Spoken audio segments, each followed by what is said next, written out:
Woohoo! Yes, I'm heading to the beach for just a couple of weeks, but I wouldn't want to leave you hanging. So welcome to this 3-episode ESG takeover of the Give First podcast. Here at Techstars, we believe Give First and ESG go hand in hand because ESG is directly related to how companies impact the world. What the heck is ESG? Well, if you don't know, it's an acronym for environment, social, and corporate governance. It stands for the 3 main standards by which a company could be measured to determine its impact on the world. And being proactive about ESG risks and opportunities helps founders make their companies more resilient and create longer-term value in any type of economic conditions. So in this 3-episode series focused on ESG, Dr. Mairi-Jane Fox, who helps lead ESG here at Techstars, will interview founders and industry experts to uncover actionable ESG practices for founders like you to apply to their early stage companies. So stay tuned.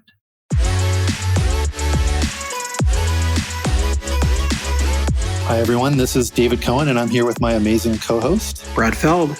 Hey, Brad. And this is the Give First podcast. And in the startup world, Give First means simply trying to help anyone, especially entrepreneurs, without any expectation of getting anything back. So we'll be talking to mentors and founders about what Give First looks like in action and how it makes great entrepreneurship possible. We polled everyone, and they said consistently that their favorite part of the show was the legal mumbo jumbo. So here it is. The following discussion is an expression of personal opinion and does not represent the opinion of Techstars or any company we discuss. Our conversations for informational purposes only, including any mention of securities or funds. This is not legal, business, investment, or tax advice and is not intended for use by any investor. Certain of Techstars funds own or may own in the future securities in some of the companies discussed in this podcast. Got it? Oh man, you guys, I'm really bummed. This is the 3rd and final for now ESG Takeover episode with Mairi-Jane. It's been awesome. Not just because the interviews have been so great and I've learned so much, but because, well, I've been on the beach the whole time. So I'm looking forward to getting back, some new episodes starting next time. But this time, in the 3rd and final episode of the ESG Takeover, Mairi-Jane is going to talk with Becca Quirk of B Lab and Will Foyles, the COO and co-founder of Project Canary. So you're going to learn what it means to be a B Corp, just like Techstars is, and how much time it really takes you as a startup to do it. And you're going to hear from a Techstars founder about whether or not it was worth it. Welcome, Becca from B Lab. So what is a B Corp and what is it not?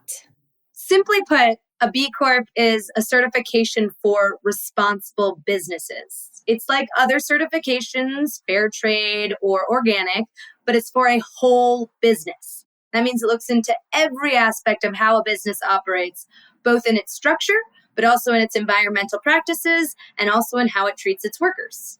It is not a legal status. That is what a public benefit corporation is. They are quite similar. However, it is a certification in its own right, and it needs to be recertified or upped every 3 years. So why become a B Corp? Founders are thinking about investors, customers, employees. Will it help them with any of those audiences? What benefits are there to being part of the B Corp community?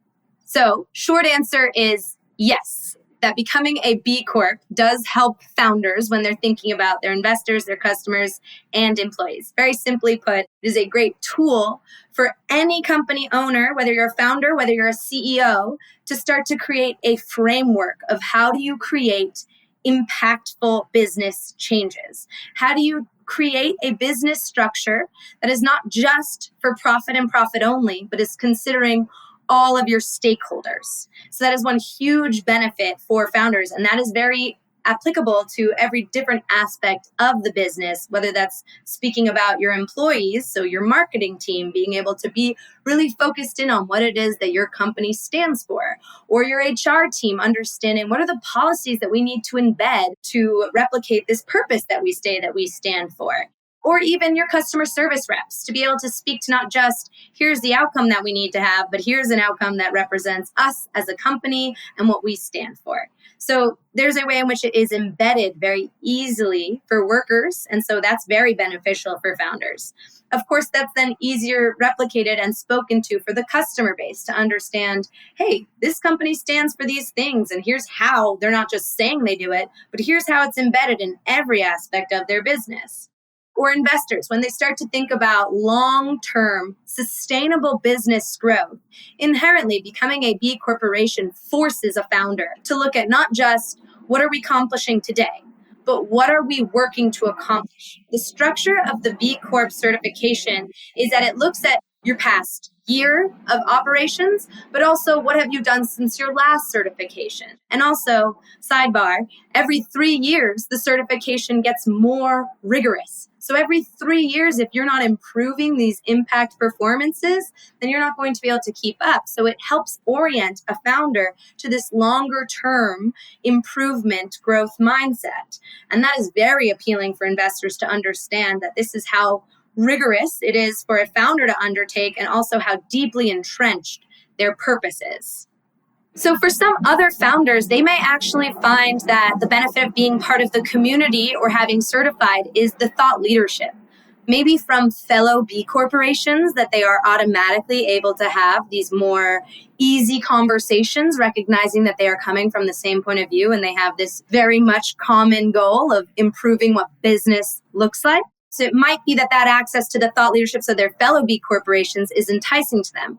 Or it may be being associated with the movement that is standing up and saying that business practices as they stand cannot continue and are not good enough. That could entice people, and you could feel a sense of camaraderie being a part of the community around that. Or a benefit of being part of the community, and I'm biased in this part of it because this is more of where my work focus is the benefit to your employees. As a founder, when you have your company go through the certification process, there is a lot of learnings that come from it. But in addition to those learnings, once you join the community, your employees have access to so much education and so many counterparts that are doing similar work to them and are trying to make purpose central to all that they do. So that's a huge benefit that I see of joining the community, is being able to have all of your teams, whether it's only one other person or 2 other people, be able to engage with someone else and say, how are you approaching this? Can you help me? The community is almost like a family, especially in the US Canadian region. We make sure that we're bringing people together to share ideas and think about what does this look like, not only from this quarter, but what are we going to do in 2 years' time to add on to this program we're running? It really orients your employees to having thought partners themselves, but also orienting them towards this future term growth and ever impact improvement. We actually see lots of interest from our Techstars portfolio companies in becoming B Corps, but many founders are concerned that it's not possible for smaller startups. So how do you become a B Corp as an early stage startup? What do you do? How much time should it take? It's a great question. And we also hear people saying similar things, that it's a lot of time, or this isn't made for me as a startup, or I'll get to this later. I hear that last one a lot. And one of the major benefits of becoming a certified B corporation is that you are given a roadmap of how to build your company from the ground up with purpose embedded into it. So you even think about what sort of suppliers would I want to be working on that are aligned with these values. It gives you the ability to really think longer term about the company that you want to build, rather than having to build something and then when you want to embed impact, try and recreate things. It's almost a bigger headache when you worry about it further down the line. And I think that's one of the biggest benefits to starting this process earlier. But there is no denying that it is time intensive. There is an aspect of there's so many questions that you have to think through. But I think it's a great exercise in even thinking about some of the strategy that you start to embed. The timing will look very different depending on the company, how long you've been in operation, and how many people you have on your team. And yes, maybe some of the questions don't apply to you, but the standards management team has been great about embedding more of these gating questions into the assessment itself. So hopefully you don't have to answer too many questions that don't apply to your business. There is a program called Pending B. For companies that are under 12 months of operations, you still have to go through the assessment, but the idea is that once you hit 12 marks, then you go through the full verification process, which is the most time-intensive part of the whole process. So the Pending B is a way for a startup to engage, fill in the assessment, get that roadmap out in front of them, understand if it is the most aligned with how you want to be building out your company, and then at that 12-month mark, embed on the formal process, being able to then report back on your last 12 months of operations. As a founder, you can create a profile yourself. You could even create a pretend profile, which is just a blank profile that you maybe want to fill in later. But anyone's able to go and create a profile just to check out the questions. And you're able to identify what type of business you are, so that makes sure you get into the right track for your business to complete the certification process. There are going to be around 200 questions. And again, there are gating questions, so you may not have access to all of them, but you'll start to see the exact flow of each of the questions. And within that, there will be 5 impact areas. So governance is one of the first ones. It's how did you structure your company? This is a great thought process for a lot of new founders as well, to start to think about what do we have in order and when do we need to create formal policies for it. You'll have a section for your customers. Do you give your customers the ability to give back by working directly with you as either your business service or your product? Another section is community. How do you work with your local community? How do you give back? How do you hire locally? Another section is workers. How do you support your workers? Where are your workers? How are they reporting on their interaction and engagement with you? What are you paying them? What's the biggest pay difference between your highest paid employee and your lowest paid employee? And the last but not least, certainly not least, is the environment section. And that is probably the most intensive section of the whole assessment, asking you all the way from your scope 1 to scope 3 emissions, all about the different ways in which you're trying to mitigate your environmental impact. Those are some of the questions that you will have to start to answer, the themes of the questions that you will have to start to answer. And most of these questions, the vast majority of these questions, are around operations. And then there are also what we called impact business models. And actually, while these can be quite confusing, I find this to be an amazing tool for founders of new companies to think, how could I embed a different impact business model in my company? And these are actually some of the most weighted in terms of points within the assessment. So if you as a startup founder are able to embed this from the onset, you are set up for much greater success to being able to pass the threshold of an 80-point mark to become a certified B Corporation. So it's another great benefit as a founder to really starting this assessment process earlier rather than later. So there are over 5,000 B Corps globally now, and this movement is growing at a pace that we never would have expected. Every year it's growing even faster. Within the US, Canada, there's 1,800 B Corps. And we thought that, in fact, through the pandemic, we might see a dip off in interest because of just the business world and the state of the world in general. But we actually saw an even greater increase than we've ever seen in years prior to companies wanting to certify and submitting their assessments. The movement is growing at a really exciting rate, and we're so excited to see how it continues to grow. So, for example, Techstars is even set to recertify next year. And this is a really exciting point for any company to start to prepare for the recertification, start to see where the standards are since their last certification, and start to outline where have they made the most impact internally through the programs that they've been running, but also to be able to benchmark that to the assessment and see how that compares to that of other companies and other B corporations. And so this is one of the most beautiful things for me about the B Corp certification. It is a commitment to ever improvement. It's not a check mark or a program run or a marketing campaign done. It is a way of doing business that says, yes, I'm a part of a movement that is proving that business can and should be better, and that I am a business that is committed to continuing that journey. And so that's one of the most beautiful things about being a B Corp and why I'm probably most proud to work within the B Corp community. So great to hear from Becca, Senior Community Engagement Manager at B Lab, about what it means for companies to become a B Corp.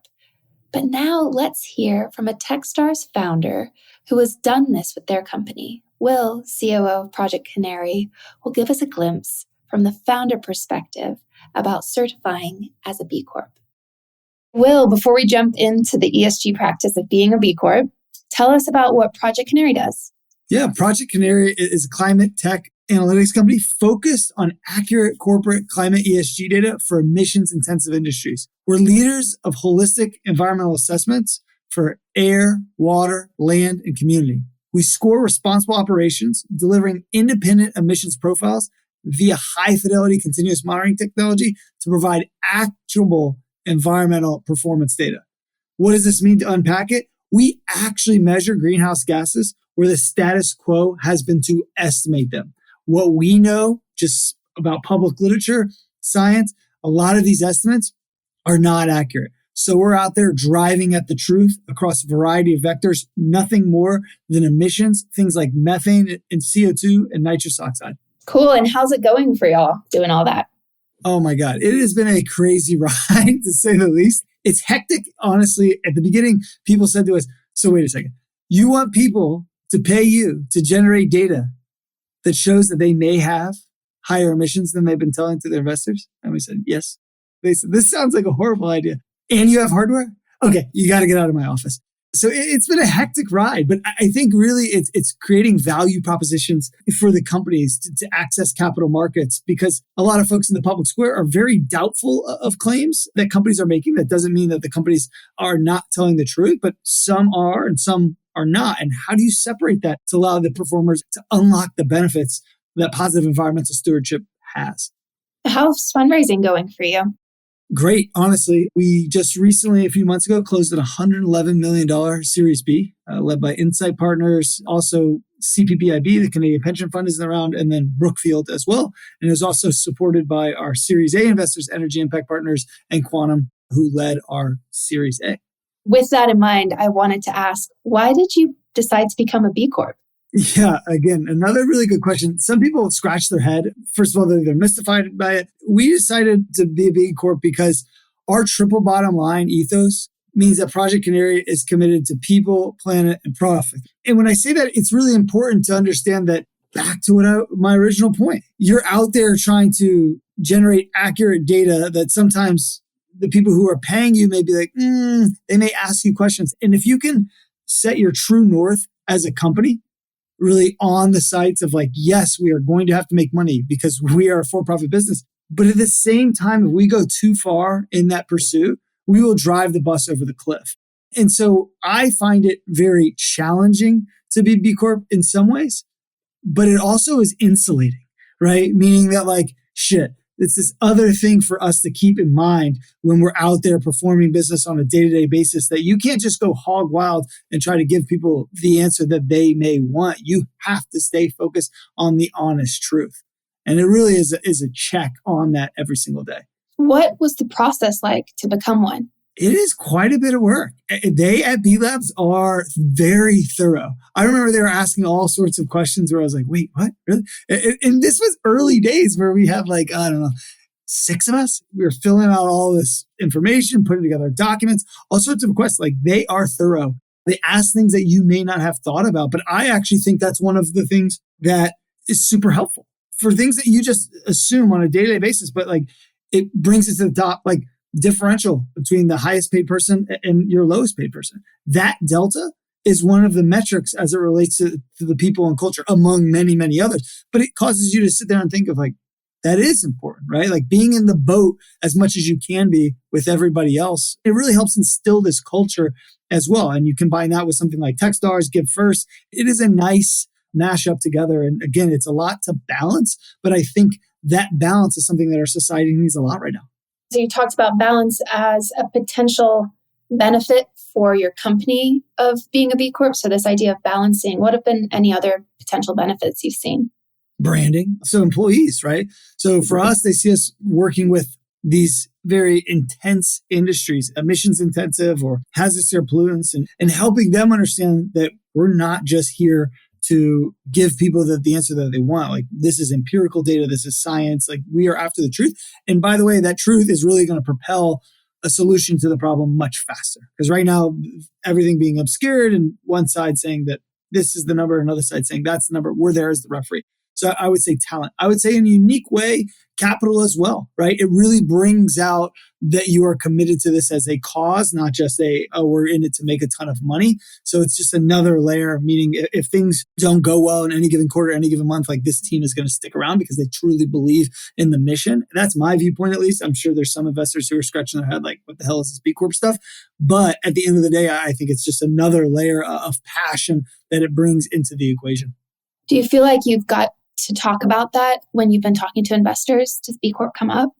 It does. Some of them, they get what it is. Some of them, it's very new. And they're like, wait, is this a nonprofit entity? I'm like, no. Yeah, this is real. But again, it really draws out, I think, a very helpful conversation. It comes up a lot in the hiring process as well. Again, that's one of the areas that I think it's really helped us a lot is recruiting talent. And especially at a startup, like, let's be honest, people can go work for a huge tech company or they can come for you. Like, you got to have something compelling. Sure, you offer options in terms of equity and things like that has a whole bunch of upside, but man, that's risky. And what you come to see is like people are coming to work for you because they believe in the mission. And this is one way to really solidify that we collectively as a group believe in the mission. Do you think that if you were starting over the beginning of this B Corp process, is there any advice you wish that you had gotten to help founders that are maybe considering becoming a B Corp, what it's like to actually do the work to become one? I would say read up on some of this stuff early so you have an idea of like what they're looking for. There's things, and again, this is helpful. Like, I won't even say they're late because again, we were small, but when we started it, but there was some stuff where we had already implemented things, hadn't thought about things, hadn't collected data. And so we had to go back and get that data because it was important for the B Corp process. If we would have known that ahead of time, it would have just been another box or two to fill out on our onboarding documentation when a new employee comes in, or something that we ask our customers, or just something that we track. A lot of it is just getting your hands on the right data. It would also have made upkeep easier. So I would say read up on it beforehand. Also, how you're going to message it, right? In the earliest of the early days, like, we knew what we were doing, but some people would see it on our website. And I don't think our answer was super crisp. I mean, for me, it never is crisp, but Chris is better than me. But my point is that there's certain things to look into. And then last, like, think about if it's really right for you. It's okay. Like, it doesn't mean that you're an awful or unethical person if you don't want to go through this. Like, there's a lot of stuff to do in any given day. And so I think it's something to really think about. Is this the right pursuit? Is this really one of the main reasons that you're starting and running this company? Thank you, Will. I think that was so beneficial. I hope that founders got to hear some inspiration and some practicality in what you said. Thanks for talking to us. Cool. Thank you. Thanks a lot for listening to the show today. We'd love to hear your feedback, ideas, or who you'd like to hear next on Give First. And please leave a rating and review, ideally a good one. And reach out anytime to podcasts@techstars.com, or on Twitter, I'm @David Cohen. See you next time. Don't forget, give first.